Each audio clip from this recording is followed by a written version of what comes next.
iPhone 6 is stock and recovery mode, iTunes lang. Dinoble check ko na rin lahat dito, na program ko na rin, pero stock lang talaga siya sa ganito. Kaya ngayon ang gagawin natin ay re-repair natin to dahil hardware issue na ito. Umpisayan na natin tong repairin.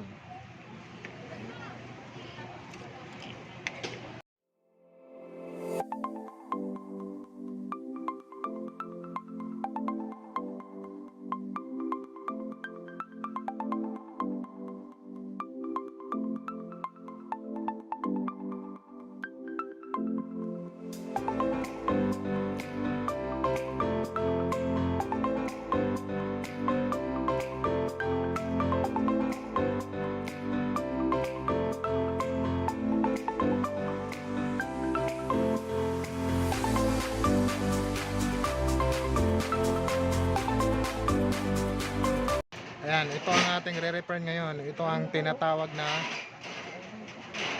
NAND IC. Yan yung tinatawag na NAND IC. So, yan ang re-repair natin. After nyan, kailangan din i-reprogram. Okay, start.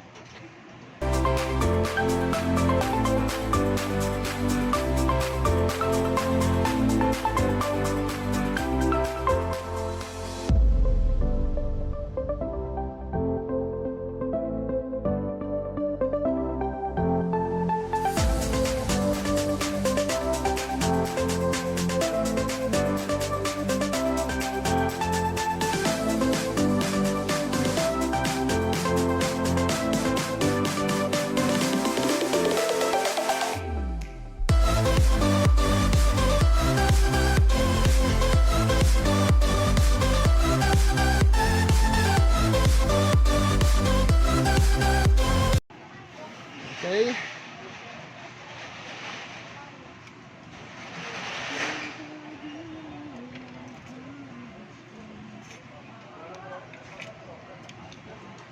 Tatanggalin natin tong NAND. Ito ay tinatawag na NAND IC.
Natanggalan natin ang NAND IC.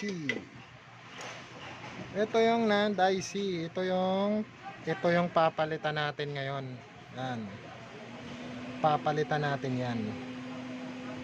Okay? Umpisahan ko na gawin.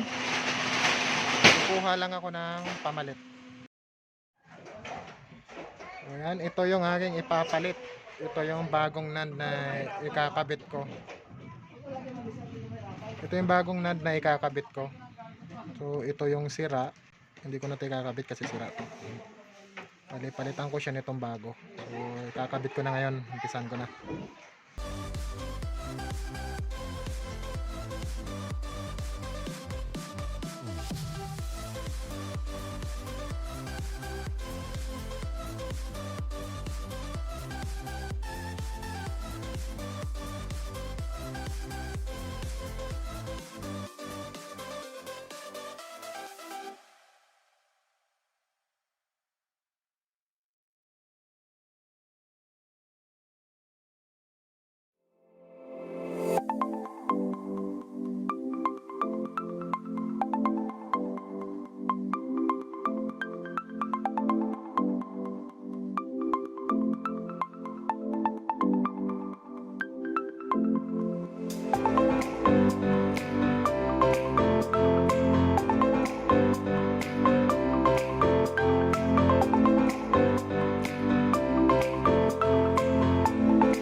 ikabit ko na yung bagong NAND IC.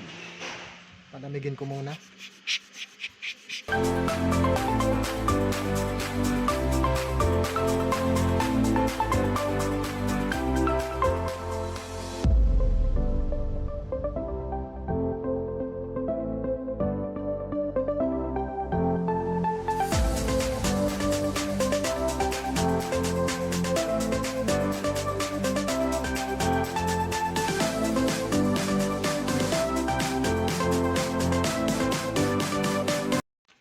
Kabit na natin ngayon sa kanyang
pero syempre hindi pa yan mag-on kasi kailangan pa to i-reprogram after kasi mapalitan ng NAND. Kailangan i-reprogram din sa computer, so ipoprogram ko na muna pero i-fit ko na rin. So pisahan ko na siya i-program, direct ko na to sa computer. So ayan po, nag-uumpisa na po yan mag-program. Hintayin lang po natin matapos yan hanggang mag-booting up. And then after nyan mag-program, makakarating na po yan sa hello screen. Then tsaka natin siya i-activate.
Ayan, nakikita niyo yung nakarating na siya sa home screen. Ibig sabihin, tapos na ang kanyang programming.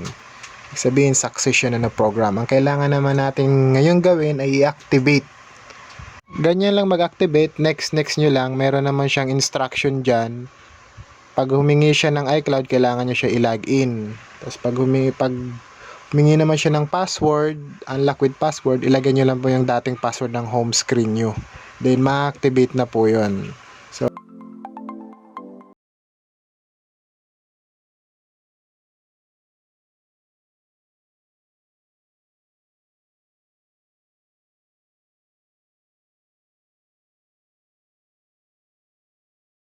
muna siya sa wifi para ma-activate natin. Then hihingi yan ng iCloud. Login lang natin kung iCloud. Pwede ring password kung alam niyo yung dating password.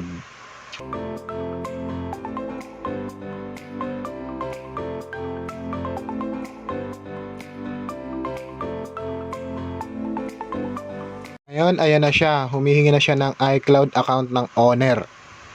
So dahil alam naman ng may-ari ang iCloud niya, ilalagin ko lang to. Pero dahil humihingi siya ng password, so password na lang ng owner ang ilalagay ko dito.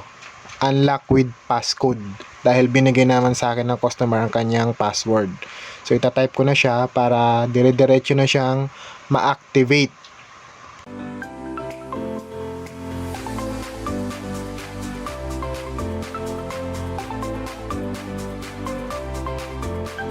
Ayan, pumasok ang password ng customer. So, direkta na to na ma-activate. Papunta sa normal screen mode.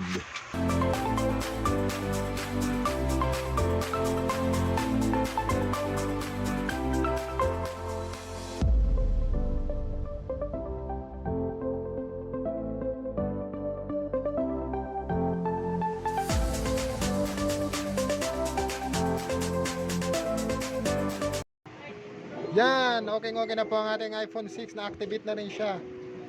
So, ibig sabihin, okay na to at pwede na gamitin. So ngayon, pwede na to ibalik sa customer. Hintayin ko na lang yung customer para ibalik sa kanya tong iPhone niya.